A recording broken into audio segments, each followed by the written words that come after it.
जय जय श्री राधे जय जय श्री कृष्णा। सच्चिदानंद रूपाय विश्वोपत्यादि हेतवे तापत्रय विनाशाय श्री कृष्णाय वयं नमः। मित्रों, मैं पंडित महेश पारस वृंदावन से आपका अपना चैनल ज्योतिष सेवा वृंदावन, उसी चैनल के माध्यम से सभी दर्शकों का, सभी मित्रों का, सभी साथियों का स्वागत करता हूं। आज की बात करते हैं शुक्र देवता की। 31 मार्च 2024 को शुक्र देवता उच्च के होने जा रहे हैं मीन राशि के अंदर। जो 12 राशियां हैं उन पर क्या प्रभाव पड़ेगा, एक एक करके सारी राशि के बारे में बताएंगे आपको, मेष राशि से मीन राशि तक। और शुक्र के बारे में भी 2 शब्द कहेंगे कि शुक्र क्या है, हमें क्या देते हैं, शुक्र का पौराणिक महत्व क्या है, उसके बारे में 2 बात करेंगे आपसे। तो सबसे पहले बात करते हैं शुक्र देवता की कि शुक्र का जो पौराणिक महत्व है हमारे जो पुराणों के अंदर, वो क्या है। शुक्र देवता दैत्यों के गुरु हैं। इनका जो वर्ण है श्वेत है, उनके सिर पर सुंदर मुकुट है तथा गले में माला है और श्वेत कमल सफेद कमल के ऊपर उनका आसन विराजमान है। उनके चारों हाथों में दंड है, रुद्राक्ष की माला है, पात्र है तथा एक वर मुद्रा उनके हाथ में सुशोभित रहती है। ये उनका ऐसा रूप है। शुक्राचार्य की 2 पत्नियां हैं। एक का नाम है गो, जो पितरों की कन्या है, और दूसरी पत्नी का नाम है जयंती, जो देवराज इंद्र की पुत्री है। 2 पत्नी इनके। शुक्राचार्य दानवों के पुरोहित हैं, योग के आचार्य हैं ये, और मृत संजीवनी विद्या पर इनका हक है, ज्ञाता है ये, क्योंकि उन्होंने भगवान भोले की तपस्या करके वो विद्या उनसे प्राप्त की थी। शुक्र धन के अध्यक्ष हैं, ऐश्वर्य के अध्यक्ष हैं। ये सभी जितनी भी संपत्ति है हमारे भौतिक सुखों के लिए, सभी संपत्तियों के स्वामी हैं। और ये औषधियों के भी स्वामी हैं, और मंत्रों के तथा जितने भी हमारे रस होते हैं जिनसे हमें स्वाद महसूस होता है, उन रसों के भी ये स्वामी हैं। शुक्र ग्रह के प्रभाव से हम सब सांसारिक सुख, भौतिक सुख, इसकी हमें प्राप्ति शुक्र के द्वारा होती है। शुक्र के संपर्क में आने से जातक जो है रंगमंच, सिनेमा, थिएटर, चित्रकारी, डांस, ऐसे कामों से संबंध रखते हैं जिनके ऊपर शुक्र का प्रभाव जिनकी कुंडली में ज़्यादा होता है। शुक्र के शुभ प्रभाव की वजह से हर इंसान सांसारिक सुख जितने भी साधन होते हैं उनको प्राप्त करता है। और अगर शुक्र का अशुभ प्रभाव है तो मनुष्य के अंदर एक संस्कारहीनता, यौन जनित रोग और परिवार में बिखराव दिखाई देता है, या परिवार में बिखराव हो जाता है। शुक्र स्वग्रही वृष राशि या तुला राशि का होने पर शुभ प्रभाव देता है, और उच्च का होने पर ऐश्वर्यवान बनाता है। अब छोटी सी कहानी आती है कि शुक्र की एक आंख नहीं है, शुक्र देवता काणे हैं, एक आंख उनके नहीं है। ये हमारे पौराणिक कथा है। 2 मिनट का समय लूंगा, बाकी आपको इसके बारे में मेष राशि से और मीन राशि तक का पूरा ब्यौरा बताते हैं। अब शुक्र काणे क्यों है। हिरण्यकश्यप का पुत्र था भक्त प्रहलाद, जो भगवान श्री हरि विष्णु का भक्त था। उस प्रहलाद का पुत्र था विरोचन, और विरोचन का जो पुत्र था उसका नाम था बलि। बलि बहुत महान राजा हुआ है राक्षसों में, बहुत दानी और बहुत बड़ा महान राजा हुआ है। इसने सारे देवताओं को, सब लोगों को जीत लिया था। सारे देवता त्राह त्राह करने लग गए थे। देवता जब भगवान श्री विष्णु के पास जाते हैं तो अपने कल्याण के लिए, अपने जो उनके जो स्वर्ग लोक था उसको वापस पाने के लिए प्रार्थना करते हैं। तो श्री हरि विष्णु कहते हैं चलिए मैं आपका उद्धार करता हूँ। कुछ समय पश्चात श्री हरि विष्णु को पता चला कि राजा बलि एक यज्ञ का आयोजन कर रहा है, जिसको अश्वमेध यज्ञ। उस यज्ञ में उसने अपने दान के भंडार खोले रखे हुए थे। तो बलि का एक तरह से परीक्षा लेने के लिए भगवान विष्णु ने छोटे से वामन का रूप धारण किया, ब्राह्मण के बच्चे का, जिसको वामन अवतार कहा जाता है श्री विष्णु के अवतारों में। और वामन अवतार लेकर के वो राजा बलि के द्वार पर पहुंचते हैं, छोटा सा बच्चे का रूप लेके पहुंचते हैं और दान मांगते हैं राजा से। तो राजा बलि कहता है कि क्या चाहिए आपको, जो चाहिए बताइए। तो जो 52 अवतार थे वो कहते हैं कि मैं ऐसे आपसे दान नहीं लूंगा, आप मुझे संकल्प करके दान दीजिए, फिर मैं उसको ग्रहण करूंगा। तो संकल्प एक ऐसा हमारे सनातन धर्म में एक ऐसी विधि है, उसके द्वारा अगर आप कोई काम करते तो आपको वो काम करना पड़ेगा। और आपने संकल्प ले लिया तो नहीं करेंगे तो आपको बहुत जबरदस्त उसका नाश होता है, नुकसान होता है। तो इनके जो गुरु थे शुक्राचार्य, वो वही पास में थे। तो शुक्राचार्य से पहले सारे धन दौलत ऐसे सब राक्षसों को देने के बाद में और एक ऋषि के रूप में, साधु के रूप में उन्होंने अपना जीवन शुरू कर दिया था। तो वो देख रहे हैं, उन्होंने अपनी योग दृष्टि से देखा तो श्री हरि विष्णु है। तो राजा बलि से कहते हैं कि अरे ये तो जो याचक बन के आए हैं, ये तो स्वयं भगवान विष्णु हैं, आप इनके लिए संकल्प मत लेना, कहीं ऐसा ना हो कि सारा आपका राजपाट छीन लेंगे। बलि कहता है कि मेरे दरवाजे पर जो आया, चाहे वो हरि विष्णु हो, चाहे कोई सामान्य जातक याचक हो, मैं कभी किसी को खाली नहीं लौटाता हूँ, मैं जरूर इनको जरूर दूंगा। बार बार कहते हैं कि नहीं आप ना दो इनको, लेकिन राजा बलि नहीं मानता। कहता है याचक ने मेरे से कुछ मांगा, मैं उसको मना नहीं कर सकता, मैं यश को अपने को अपयश में नहीं बदलना चाहता। नहीं माना बलि। तो जो कमंडल होता है, कमंडल में से जल निकालने के लिए उसने पानी जैसे हाथ पे लेना चाहा, तो जो शुक्राचार्य थे बहुत छोटे रूप में कमंडल की जो टूटी होती है जहाँ से पानी निकलता है उसमें अंदर जाके बैठ गए। अब उसने कमंडल को टेढ़ा किया तो पानी नहीं निकला, अब बड़ा परेशान हो गया वो। तो उसने एक सीख लेकर के वहाँ से लकड़ी तिल्ली लेके और उसने उस टोंटी में डाल दी कि पानी कैसे नहीं निकला, क्या चीज़ को फंस तो नहीं रही है। तो वो जो सीख थी, तिल्ली थी, वो शुक्राचार्य की आँख में लगी, एक आँख से वो काणे हो गए। तो शुक्राचार्य की एक आँख नहीं है, वो तभी से काणे हैं। उसके बाद श्री हरि विष्णु ने तीन पद उससे जमीन मांगी थी, 3 पग। तो तीनों पगों में उसने पृथ्वी, स्वर्गलोक और पाताल सब जीत लिया था। चलिए एक अलग बात है, लेकिन शुक्र के बारे में बात कर रहे थे। तो शुक्र जो देवता है वो अपनी जो शुक्र देव का उच्च राशि है, मीन में गोचर हो रहा है यहाँ पे 31 मार्च 2024 को, और ये शाम को 4:46 पे मीन राशि में गोचर कर रहे हैं। राहु के साथ युति करेंगे, जो राहु वहाँ ऑलरेडी पहले बैठे हुए हैं। ये यहाँ पर 24 अप्रैल तक रहने वाले हैं, करीब 25 दिन इनका यहाँ गोचर रहेगा। और 31 मार्च से 13 अप्रैल तक ये सूर्य के साथ रहेंगे, क्योंकि सूर्य अभी भी मीन राशि में गोचर कर रहे हैं। तो इनकी युति वहाँ सूर्य की, राहु की और शुक्र की 13 अप्रैल तक दोनों की रहेगी। और उसके बाद में शुक्र और राहु की युति रहेगी। कुछ थोड़ी देर के लिए बुध भी इनके साथ में आएंगे। तो ये जो लोग हैं, जो 25 दिन का गोचर आपके सामने आ रहा है शुक्रदेव का, ये उन लोगों के लिए बहुत अच्छा धनवर्धक और ऐश्वर्यदायक रहेगा जिनकी शुक्र की महादशा चल रही है या जिनकी शुक्र की अंतर्दशा चल रही है और शुक्र इनकी कुंडली में इनके लिए कारक है। जिनके लिए शुक्र कारक हैं उनके लिए, या जिनका शुक्र उच्च का है उनके लिए, या शुक्र की जो राशि है उनके लिए ये बहुत ज़्यादा ऐश्वर्यदायक समय है उनके लिए। बाकी लाभ सबको देगा। एक एक करके राशि की आपको बताते हैं। पहली बात करेंगे मेष राशि के लिए कि मेष राशि वालों के साथ कैसा शुक्र का प्रभाव रहेगा उच्च का। तो मेष राशि के लिए शुक्र का गोचर 12वें भाव में हो रहा है। यहाँ उच्च के शुक्र बैठे हुए हैं। तो यहाँ राहु शुक्र जो है मेष राशि वालों के लिए धन भाव के स्वामी बनते हैं और सप्तम भाव के स्वामी बनते हैं। राहु उनके साथ बैठा हुआ है। धनेश का और सप्तमेश का यहाँ युति हो रही है। तो 12वें भाव में शुक्र ऐश्वर्य के साथ भोग विलास की वस्तु भी हमें प्रदान करते हैं, क्योंकि शुक्र भोग विलास के कारक हैं, हमें देते हैं। तो शादी योगी जो जातक हैं उनको पत्नी सुख प्रदान करेंगे, साथ ही साथ धन भी प्रदान करते हैं। वाहन सुख भी शुक्र व देवता देते हैं। अच्छा मकान, साफ सुथरा माहौल, अच्छा माहौल में रहने का एक जरिया बताते हैं। तो मेष राशि की जो महिलाएं उनके लिए भी समय किसी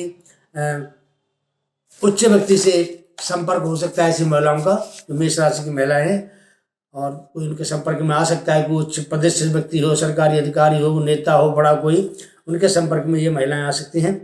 और ध्यान रखना जरूरी है कि अपने चरित्र का ध्यान रखा जाए, मर्यादा के अंदर उनसे संपर्क बनाया जाए। तो यही पुरुषों के लिए भी है कि कोई स्त्री उनके संपर्क में आ सकती है। तो पुरुषों के लिए यही बात है कि मर्यादा में रह के अपने चरित्र का ध्यान रखा जाए। बाकी मंगल के लिए, उसकी मंगल की राशि के लिए बहुत बढ़िया इनका योग है। सूर्य के साथ भी ये आपको सरकारी लाभ देने के लिए भी सक्षम रहेंगे। वृष राशि की बात करें तो वृष राशि के लिए शुक्र का जो प्रभाव है ये लाभ भाव में हो रहा है। शुक्र का जो गोचर है उसका वो लाभ भाव में हो रहा है। तो हम व्यापार की बात करते हैं। जो व्यापारी लोग होते हैं उनको क्या किस किस चीज़ से क्या क्या लाभ होने वाला है। तो जो वृष राशि के लोग हैं, जो मार्बल का, पत्थर का काम करते हैं, या कोई आर्टिफिशियल ज्वेलरी का ये कोई काम करते हैं, टूर एंड ट्रेवल्स का कोई कारोबार है, रेडीमेड कपड़ों का कोई गारमेंट का कोई मतलब ये मैन्युफैक्चरिंग करते हैं, इनका कोई शोरूम है, ट्रांसपोर्ट का काम करते हैं, फिल्म उद्योग का काम करते हैं, तो ऐसे लोगों के लिए ये काम, ये शुक्र का गोचर बहुत बढ़िया रहेगा। होटल का कोई व्यवसाय है इनका, खाने पीने की चीज़ों का कोई व्यापार करते हैं आप, इम्पोर्ट एक्सपोर्ट का कोई काम करते हैं, तो ऐसे लोगों के लिए जो शुक्र का गोचर लाभ भाव में हो रहा है, वृष राशि वालों के लिए बहुत ही उत्तम रहने वाला, बहुत ही शानदार रहने वाला है। 25 दिन आप ये मान के चलिए कि शुक्र देवता इनके लिए बहुत बढ़िया एक प्रभाव देने के लिए तैयार बैठे हुए। अगली राशि आती है मिथुन राशि। मिथुन राशि वालों के लिए शुक्र का जो गोचर है वो कर्म भाव में हो रहा है, 10th हाउस के अंदर हो रहा है, जहाँ शुक्र का गोचर उच्च का रहने वाला है। यहाँ शुक्र केंद्र में, केंद्र हो गया 10th भाव, तो यहाँ पे मालव नामक पंच महापुरुष योग बनता है। उच्च के शुक्र है तो वहाँ ये योग निर्माण होगा, और जब निर्माण योग करेंगे तो वहाँ सूर्य और राहु का साथ भी 10th भाव में बहुत ज़्यादा प्रभावकारी माना जाता है। खासकर उन लोगों के लिए जो पॉलिटिक्स में, तो 10th भाव पॉलिटिशियन का भाव माना जाता है, 10th भाव बड़े व्यापारियों का भाव माना जाता है। तो जो पॉलिटिशियन हैं उनके लिए यहाँ सूर्य और राहु और शुक्र, इन तीनों की स्थिति बहुत बढ़िया है। अगर ये लोग कोई चुनाव वगैरह में इस समय खड़ा होना चाहते हैं किसी पद के लिए, तो इनके लिए एक बहुत किस्मत को आजमाने का मौका है। अगर ये चाहेंगे तो इनकी किस्मत यहाँ इस समय बिल्कुल इनको साथ देगी, और ये उसमें निश्चय ही विजय पताका फहराएंगे पॉलिटिक्स में। और कोई बहुत बड़े अगर व्यापारी हैं तो ऐसे लोगों के लिए ये समय बहुत उत्तम है। व्यापार में इनको बहुत उन्नति होगी, इनका ग्रोथ होगा, बहुत अच्छा इनके लिए समय रहेगा। यहाँ से चौथा भाव होता है जनता का, जहाँ केतु गोचर कर रहे हैं, तो चौथा भाव हमारे ऑडियंस का, हमारी जनता का भी होता है। तो जब वहाँ पे अगर आप थोड़ा केतु का उपाय कर दें, थोड़ा सा, तो केतु चतुर्थ भाव थोड़ा ठीक नहीं माना जाता है, थोड़ा सा अगर उपाय कर दे उसके लिए, गली के जो आवारा कुत्ते हैं उनको दूध में थोड़ा ब्रेड या टोस्ट डाल कर आप खिलाते हैं, तो वहाँ जनता का भाव भी शुभ हो जाएगा। तो जो ऐसे लोग हैं जिनका 10th भाव में समय सूर्य राहु और शुक्र बैठे हैं, आपको 101% आपको जीत मिल सकती है अगर आप पॉलिटिक्स में हिस्सा लेते हैं। जो ऐसे लोग हैं उनके लिए थोड़ा सा कोई स्टोन भी धारण करना चाहें तो बुध है, बुध के लिए आप पन्ना पहन सकते हैं, क्योंकि मिथुन जो राशि है उसका स्वामी बुध है। और शुक्र के लिए आप ओपल पहन सकते हैं, हीरा पहन सकते हैं। तो ये इन लोगों के लिए बहुत बढ़िया रहेगा, बहुत बढ़िया इनका योग है। अगर कोई जॉब वॉब नहीं है, किसी के पास में परेशानी आ रही है, तो ये समय बहुत बढ़िया, उसको जो चीज़ नौकरी मिल जाएगी, अच्छी नौकरी प्राप्त करने का योग बनता है उसका। अगर कहीं आप नौकरी छोड़ के दूसरी अगर नौकरी पसंद चाहते कि भाई यार मेरा कहीं काम और सेट हो जाए, या नहीं करना चाहता मैं, तो स्थान परिवर्तन का बहुत बढ़िया आपके लिए योग रहेगा, और आपको उसमें मान सम्मान भी प्राप्त होगा, और आपके मान सम्मान में वृद्धि होगी, साथ में आपकी तनख्वाह इंक्रीमेंट में वृद्धि होगी। कर्क राशि की बात करें तो कर्क राशि वालों के लिए शुक्र का गोचर आपके भाग्यभाव में होने जा रहा है। भाग्यभाव में 9th हाउस में, भाग्य भाव पिता का कारक होता है। वहाँ सूर्य भी बैठा है, राहु भी बैठा है, शुक्र भी, 3 ग्रह इकट्ठे बैठे हैं। तो यहाँ आपको पिता से लाभ प्राप्त होगा। स्त्री पक्ष से भी आपको लाभ मिलेगा, चाहे आपकी पत्नी हो चाहे आपकी माँ हो, उससे भी आपको लाभ होगा। धर्म पर आपकी श्रद्धा रहेगी। पिता का भी भाग परिवर्तन होने का यहाँ चांस होता है कि सूर्य सरकार से आपको लाभ दिला सकता है। सूर्य राज्य सरकार का, शासन का कारक होता है। सूर्य आपका अगर 9th हाउस में गोचर करता है तो इस समय आपको इससे बहुत बढ़िया लाभ के चांस कभी नहीं मिले। अब सिंह राशि की बात करते हैं तो सिंह राशि वालों के लिए शुक्र का जो गोचर है 8th भाव में हो रहा है। अब देखिए 8th भाव थोड़ा सा ठीक भाव नहीं होता, इसको निष्क्रिय भाव बोलते हैं, बीमारी का भाव बोलते हैं, परेशानियों का भाव बोलते हैं। ये जो भाव है आपको थोड़ा स्वास्थ्य संबंधी परेशानियां देने से बचाएगा, तो सूर्य की स्वयं यहाँ पर अपने गोचरण के साथ हो रहा है, तो आपको बीमारियों से बचाएगा, आपको स्वास्थ्य संबंधी लाभ देगा। राहु शुक्र और सूर्य आपको लाभ देगा। तो यहाँ पर आपके लिए सूर्य का जो प्रभाव है राहु शुक्र के साथ अच्छा प्रभाव होगा आपके लिए। अगर आपका या आपके परिवार में किसी का स्वास्थ्य काफ़ी समय से खराब चल रहा है तो उसको भी स्वास्थ्य लाभ होगा, रोग से छुटकारा मिलेगा। दैनिक रोजगार में आपको लाभ होगा। अगर आपके पास नौकरी नहीं है तो 8th भाव का जो ये सूर्य है आपको कहीं ना कहीं जॉब का अरेंज आपके लिए अवश्य करेगा। कन्या राशि की बात करते हैं आपके लिए। कन्या राशि वालों के लिए शुक्र का गोचर आपके 7th हाउस में हो रहा है, तो किसी भी महिला द्वारा आपको भाग्य का लाभ मिलेगा। 7th भाव पत्नी का भाव होता है, तो महिला के द्वारा आपको भाग्य लाभ भाव का लाभ मिलेगा, क्योंकि भाग्य स्वामी शुक्र आपके 7th भाव में गोचर कर रहा है। शादी विवाह का योग बनेगा, आपका भाग्योदय का समय आप कह सकते हैं इसको, लेकिन राहु के गोचर से थोड़ा विश्वासघात का खतरा है, इसलिए आपको थोड़ा सावधान रहना पड़ेगा। 7th भाव में राहु थोड़ा सा प्रभाव ठीक नहीं देता। तुला राशि की बात करते हैं तो तुला राशि वालों के लिए शुक्र का गोचर आपके छठे भाव में हो रहा है। तो ये एक तरह से आपके लिए शत्रुहंता योग बनाए गए हैं। अच्छा है, दुश्मनों पर आप भारी रहेंगे। काल चक्र कुंडली में ये जो भाव है, वैसे कन्या राशि का भाव होता है यहाँ पे, और कन्या राशि में जो शुक्र देवता हैं वो थोड़े निष्फल होते हैं, बढ़िया प्रभाव नहीं देते, मामा के लिए कष्ट होता है। छठे भाव में शुक्र को थोड़ा वीरहीन भी माना जाता है, उसका वीर कमजोर रहता है। ऐसे वृश्चिक राशि की बात करते हैं। शुक्र का गोचर आपके पंचम भाव में हो रहा है। संतान पक्ष से आपको लाभ होगा। शिक्षा के क्षेत्र में प्रगति हो सकती है।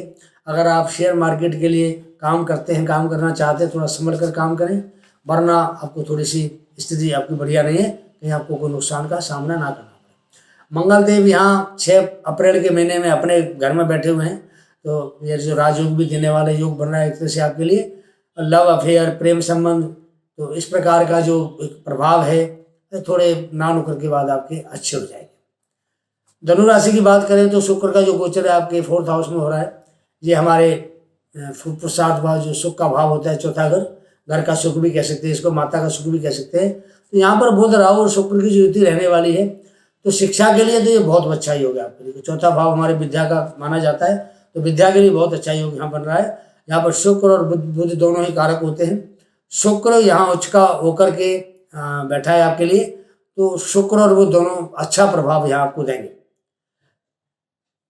आपको यहाँ पर जो प्रभाव दिखाई देगा वो शुक्र का ज़्यादा दिखाई देगा। शुक्र यहाँ केंद्र में बैठे हैं मालव नाम का योग बना करके, और ये मालव योग बहुत बढ़िया शुक्र का योग माना जाता है। तो ऐसा जो योग है आपको निरंतर उन्नति की ओर अग्रसर करता है। अगर आप राजनीति के क्षेत्र में अगर कोई काम करते हैं, पॉलिटिक्स में काम करते हैं, तो आपको यहाँ पे कामयाबी मिलने का पूरा पूरा चांस है।